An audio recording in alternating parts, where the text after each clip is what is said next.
This is something you guys have been asking for a long time, and it's finally here, the Radian Ramjet Afterburner for the 43X along with the 48, and they have new mag wells as well.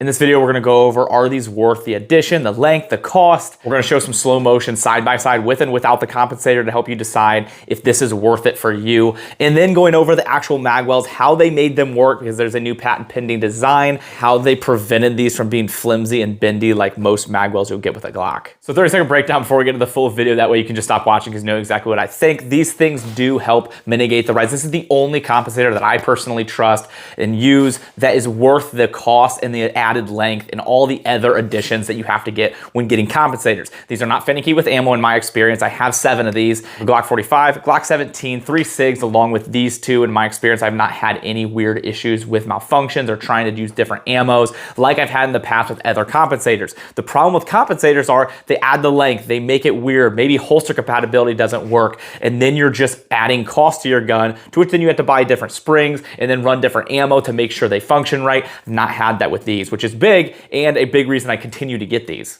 Now, what's really going to answer your question is this next video. I'm going to show you the slow motion side by side. We're not going to wait until the end of the video to show us. I'm going to show you right away. That way you can just see it and help you really make a decision, because that's really going to be what it comes down to. Yes, I can sit here and talk about how cool these look, and they really do. They look awesome on these guns. And just for your reference, holster compatibility, this fits in all your 48 holsters. And if you have an open cut holster for your 48, this will fit in it. So it's not going to mess with your holsters, which is nice. And you don't have to buy anything different or new or specific for this.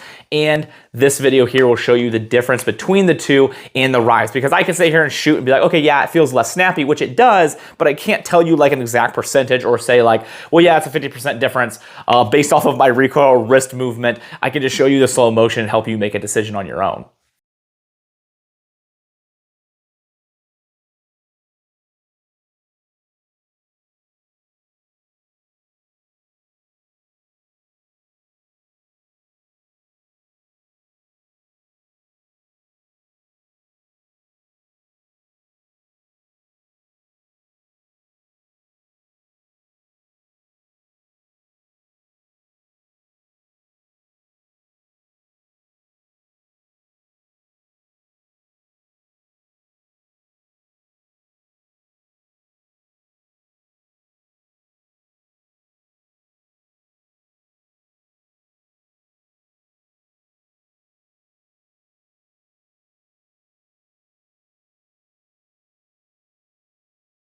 Hopefully that video was helpful. I did both side-by-sides of these with and without the compensator, just to give you at least a reference to go off of, other than me just sitting here and telling you what I think about them.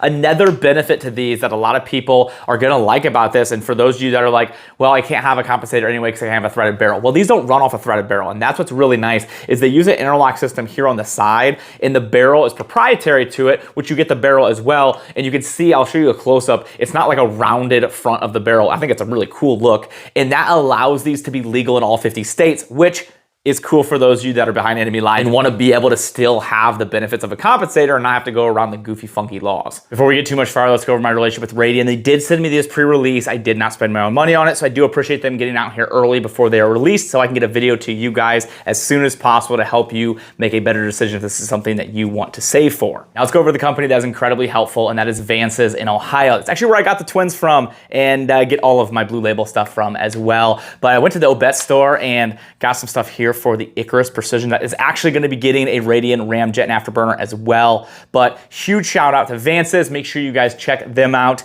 and big thank you for helping this project happen and for helping out with the video. And then of course, check out 7075 Coffee. If you're a coffee lover and you support this channel, you're gonna love what this brand stands for, along with if you use the link in the description at 1775coffee.com/TA, it will save you over $100 off a bundle deal of coffee. Get it for your friend, your significant other, yourself.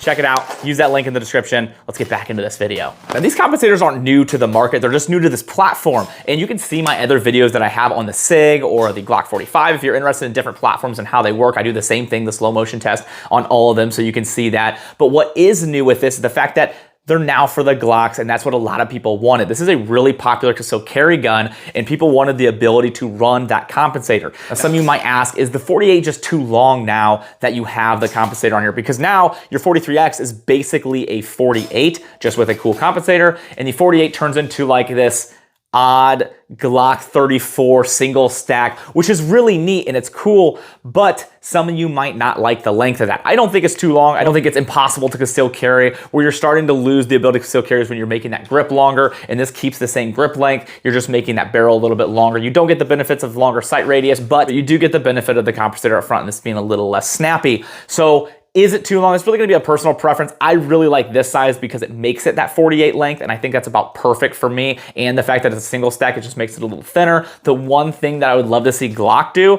is just give us more capacity. 10 is just too little for me personally. I don't like that. I would like to stay that 13, 15, even 17, where you've got a lot of the competition right now, like the Canics, the SIGs, the Hellcats. They're really coming out there with great capacity. I would love to see the capacity be a little bit more with these, but I do not think the 48 is too long, but that's really gonna come down to a personal preference of which one you would prefer. Now, what is new and really unique and cool are these mag wells. When it comes to the Glock mag wells, they can be kind of finicky and odd because of the mounting style. Some other brands have really good mounting lockups. Glocks just haven't really found a great way to do that. And what you get is a front lip that is flimsy and you can push. This, you don't get that because of the way it is mounted in the back. That's a patent pending setup from Radian that they're doing. It's like a clamp system with teeth that locks into your grip, and then you can clip in the magwell itself. Now, there's a small lip on the stock grip of the Glocks, and they're molded to that to not allow that flex up front, so that gives you that sturdy feel. And that's what I really like about these, is they look incredible,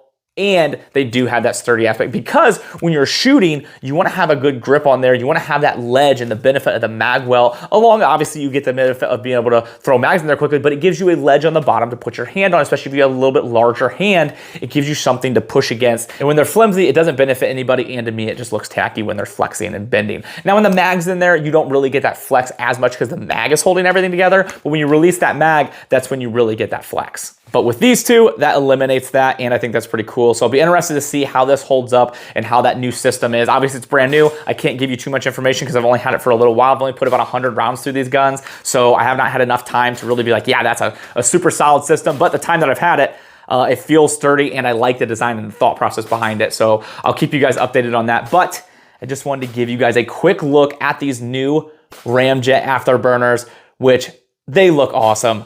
And I'm a big fan of the way they function. It just allows a small, thinner gun that usually has a tendency to be a little bit snappy, and they do, just brings that down a little bit. Does it eliminate completely? No, it doesn't. Does it make you shoot like John Wick with no recoil? Absolutely not. But what it does is it allows you to bring that muzzle down, get your shots back on target a little bit quicker, and have quicker follow-up shots a little bit more accurately, which is always a good thing. And for just adding a little bit of length, not changing the holster compatibility, it is a big benefit for me. Now, where it's really gonna come down to a lot of you is gonna be price. These are really expensive. They look great. Radian does a good job, but they make expensive things, and we know that. They make quality stuff, but it's gonna come at a price. So that's gonna be a personal preference to decide, is that cost worth it to you? Do you obviously get a barrel and a compensator, and you get a mag well, so you're getting upgrades and you're getting nice parts, but when you're replacing things that you already have that already kind of work just fine, it's kind of difficult to make that decision. So I understand it is a lot of money, but that will come down to a personal preference on how much this matters to you. I hope this video is able to help you make a better decision. That's always my goal, is to help you spend your money in the right way. I want you to do it confidently and get something that you truly want, and not get it and be like, it's not exactly what I wanted, or be unhappy with it. I hope this is able to help you make that decision a little bit easier. If you're looking to help out the channel, the things I do here, is a lot of ways to do that at my website, tacticalvisor.net. We're gonna be building out some new things on there, and I would love to start collecting some emails. So I'm gonna start going that route, and I'm gonna be sending out email blasts. It's gonna have a lot of really helpful things. Unfortunately, I can't say too much here on YouTube, unfortunately. But you're really gonna wanna see those, and it's gonna help a lot of you that are looking to get things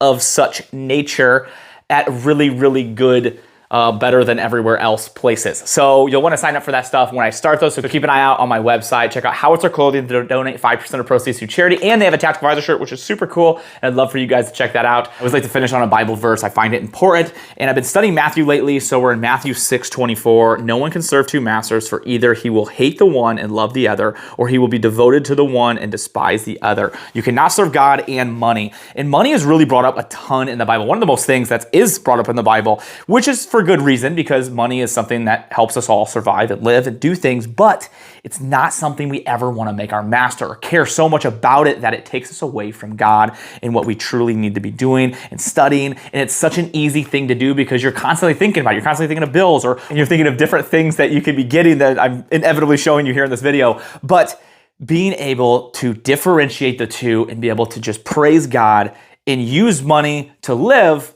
but not worship. It's so important. It's something I've been really studying on lately, and been doing a lot of Bible studying on that, and I find it so important. But if you guys ever have any questions, I would love to help you out. I find this stuff important. I know some of you might not like it, but this is my channel, and God has given me this incredible platform, and I plan on using it to share His Word. Get in the Bible. It is so important to hear His Word. I appreciate you all so much.